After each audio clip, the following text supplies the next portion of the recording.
शांति। आपका प्रश्न है, आत्मा की 3 शक्तियाँ हैं, मन, बुद्धि, संस्कार। ये तीनों शक्तियाँ हैं। संस्कार को कैसे शीतल बनाएं जिससे हम नेचुरली प्रैक्टिकल में कर सकते हैं?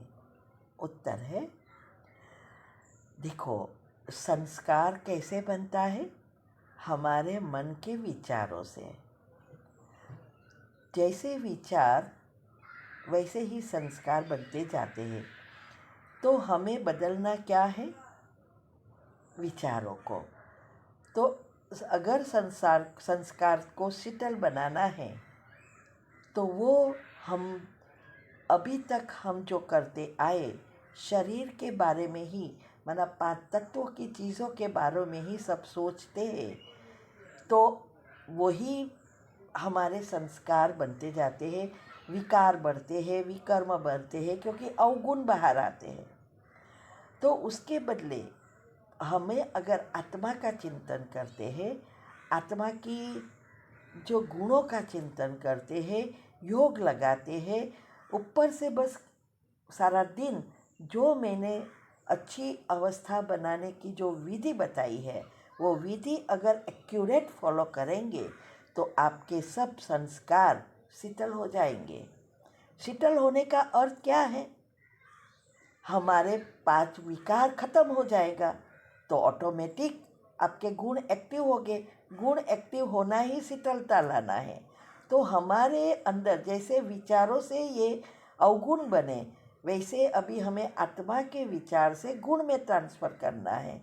तो हमारे ऑटोमेटिक सारे चक्र के लेयर्स बदल जाते हैं। अभी सारे लेयर्स नेगेटिव एनर्जी से भरा है। जैसे जैसे ऊपर से आप अच्छा सोचेंगे, हमारे चक्र के लेयर्स पॉजिटिव बनेंगे और योग भी अच्छा लगेगा तो पाप कर्म खत्म होगा। वो हमने बताया है ना कि स्थूल, सूक्ष्म और कारण, 3 मुख्य कारण शरीर को कैसे हमें समाप्त करना है। वो विधि अपनाओ, पढ़ो सारा दिन, उसमें से पॉइंट लिखो, वो जो बताया है वो सब सुनो और फिर उस विधि को फॉलो करो। तो ऑटोमेटिक अभी हमारे जैसे अवगुण के से विकार जो है वो नेचुरल है। झूठ बोलना नहीं पड़ता, गुस्से होना नहीं पड़ता, लोभ करना नहीं पड़ता, ये नेचुरल है ना। ऐसे ही जब हमारे गुण एक्टिव होंगे, साते चक्र गुण से नेचुरल हो जाएंगे, तो हमारे जो दया, करुणा, अच्छा शांति से बोलना, सब नेचुरल हो जाएगा। तो प्रैक्टिकल में यही आएगा। क्या अभी गुस्से करने की किसी को प्रैक्टिस करनी पड़ती है? नहीं, छोटे बच्चे को भी नहीं करनी पड़ती। क्यों? क्योंकि उसके लेयर बने हैं। तो ऐसे ही ये विधि जो हमने बताई है, वो विधि जितनी एक्यूरेट फॉलो करेंगे उतने आपके संस्कार बदलते जाएंगे। दूसरा, हमारे अंदर हर सेकंड 3000 मिलियन सेल्स मरते हैं और नए भी रिप्लेस होते हैं। लेकिन ये तो ज़रूरी है, मरना और नया बनना बहुत ज़रूरी है, सिक्रेशन होता है ये। लेकिन अच्छी बात यह है कि नए सेल्स जो बनते हैं वो हमारे विचार कौन से हैं, वो विचार के अनुसार नए संस्कार के साथ बनते हैं। इसीलिए संस्कार बदलना बहुत इजी है, पॉसिबल है। अगर हम वही विचार करते रहते हैं जो बुरे संस्कार बन गए हैं, तो सारे नए सेल्स भी बुरे ही बनते जाएंगे, अवगुण से ही बनते जाएंगे। तो क्या होगा?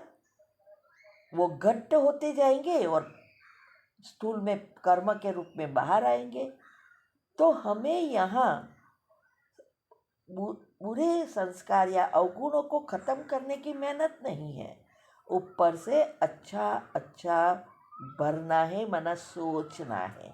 ऑटोमेटिक व्यर्थ नेगेटिव ख़त्म हो जाएगा, तो सब प्रैक्टिकल में ही आ जाएगा। ठीक है। ओम शांति।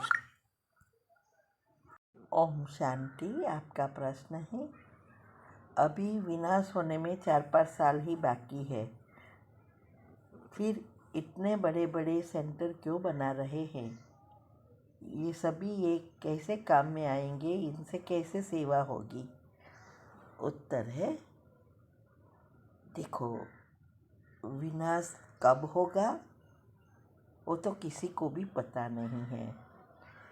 आज भी हो जाए, कल भी हो जाए, नेक्स्ट ईयर भी हो सके और 10 साल में भी ना हो। इसीलिए हमें इसके बारे में प्रिडिक्शन लगाकर हमारा पुरुषार्थ को कम नहीं करना है। तो पहले तो हमें ऐसी अवस्था बनानी है जो आज भी अगर हमारा शरीर का विनाश हो जाए, मन मृत्यु हो जाए, तो हमारी ऐसी अवस्था होनी चाहिए जो हम अंतमति सुगति कहाँ भी कर सके। तो हमें अपना पुरुषार्थ पे ध्यान देना है। अभी दूसरी बात यह है कि सेंटर क्यों बना रहे हैं, इसके पीछे भी बहुत सारे राज है। पहले तो यह है कि ये अंतिम समय है और अभी जो कुछ हम करते हैं उसके बदले में हमें रिटर्न मिलना है पदम गुना। तो जो कौन कितना स्वाहा करते हैं उस पर पद और जन्म आधार है। तो इसीलिए ये अंतिम समय में बहुत सारे सेंटर बना रहे हैं। दूसरा, अभी समय ऐसा आ गया है जो सब चीज़ें अच्छी है, मना माया का भपका बहुत है, ज़बरदस्त पंप चल रहा है। अगर हमारे सेंटर किसी के किराए में चल रहे हैं या छोटे छोटे सेंटर हैं, तो बाबा की जो प्रत्यक्षता करनी है वो प्रत्यक्षता करने में हमें मदद मिलती है। क्योंकि अगर माया के भपके के अनुसार नहीं होता तो कोई छोटे सेंटर में नहीं आएगा। तो हमें तो सबको बाबा का मैसेज देना है, एक आत्मा को मैसेज मिले और इसमें से जो भी आत्माएं हमारे कुल की होगी, 33 करोड़ में आने वाली होगी, वो आएगी, शिविर करेगी। तो वो इस काम के लिए भी ज़रूरी है बड़े बड़े सेंटर, छोटे में कोई नहीं आएगा। तीसरा यह है कि कई जगह पर हम जो ये सेंटर बनाने की जो सेवा का लिंक ग्रुप खोला है, इसका कारण तो मैंने ऑलरेडी बताया है, 2 वीडियोस हम में आती है, वो सुनो कि क्यों ऐसा हमने शुरू किया और क्यों बाबा ने करवाया ये। इसमें भी यही है कि जो सेंटर्स हम चूज़ कर रहे हैं वो ऐसे हैं जहाँ ज़रूरत है, सेवा अच्छी हो रही है, भविष्य में सेवा होने की चांसेस है, और सेंटर छोटा है या किराए पर है या बहने क्या रहने का अच्छी व्यवस्था नहीं है। तो ये सब के कारण ये ग्रुप खोला है जिससे सेंटर पर स्टूडेंट को अच्छी सुविधा मिले, बहनों को मिले, और अच्छा सेंटर है तो सेवा भी अच्छी होगी। तो ये सब हमारे पुण्य का खाता बढ़ाता है। और आप जैसे मैंने बहुत बार बताया कि हमारा जो सूक्ष्म शरीर है वो दुआओं से ही साफ होगा, तो हमें स्थूल में इतनी भोगना नहीं आएगी। तो एक अच्छा ये एक साधन है हमें सेवा करना। और दूसरा यह है, ये ग्रुप में जो भी सेवा कर रहे हैं, कोई हम उनको तो पहचानते नहीं हैं, कौन बहन है कौन स्टूडेंट है, तो उसका कई गुना रिटर्न मिलता है।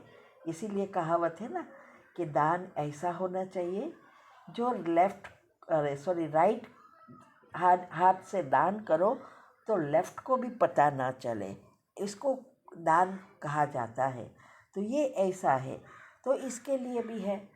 चौथा यह भी है बड़े बड़े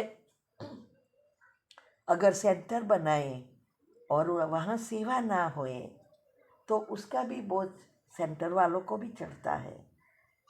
तो ये बहुत सारी बातें हैं। तो सेवा कैसे काम ये सेंटर काम आएगा, तो काम ऐसे आएगा कि ये बाबा का मैसेज देने में, सेवा बढ़ाने में ये काम आएगा। देखो, सेंटर पूरा होवे या ना होवे, कल भी हो जाए, हमने तो सेवा पैसा दिया है, लेकिन सेंटर ना भी होवे तो भी हमारा जमा का खाता बन गया, क्योंकि हमने तो सेवा दी निस्वार्थ भाव से। इसीलिए हमें बस सेवा करना है अपनी यथाशक्ति अनुसार, उसका रिटर्न हमें पता है कि क्या मिलना है। ठीक है। ओम शांति।